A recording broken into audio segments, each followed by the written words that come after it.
এই এই যে পানির জন্য এই অবস্থা, ইঞ্জিলে পানি ঢুকে গেছে, এখন তো পিক আপ আর উঠতেছে না। যাবো হইলো কৃষি মার্কেট, আসছি মিরপুর 11 থেকে।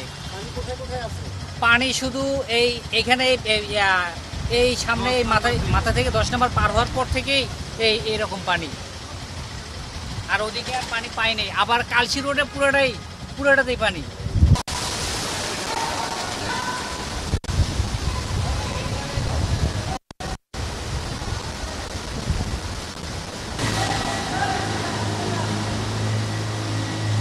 ভোগান্তি তো একটু আছেই, রাত্রের বেলা গাড়ি চালায়, এখন এই যে একটু বেশি সমস্যা হইতেছে, অনেক গাড়ি যে নষ্ট হয়েছে, ঢেলে নিয়ে যাইতেছে, অনেক কষ্ট না। আমরা গেছিলাম বরিশাল থেকে আসলাম। বরিশালের অবস্থাটা খুব বেশি খারাপ ঢাকার থেকে। ঢাকা তুলনামূলক এখন অনেক ভালো আছে আগের চেয়ে। এখন এইটার জন্য তো আসলে ড্রেনেজ সিস্টেমের সমস্যা, এটা আরো একটু উন্নত করতে হবে।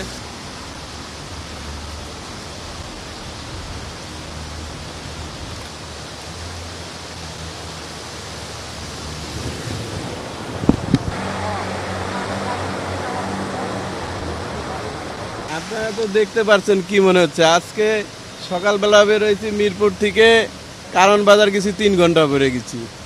আবার এই আসতেছি সারা পথ, তো সারাদিন আজকে বৃষ্টি দেখতেছেন।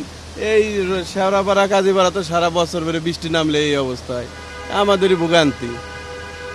এইরকম ভোগান্তি বয়ে যাইতে হবে, তাছাড়া উপায় নাই। ভোগান্তি এই যে আপনার নালা, এই যে ড্রেন মেন পরিষ্কার করে না, ময়লা ফেলায় বোঝায় রাখে, বৃষ্টি নামে পানি যাইতে পারে না।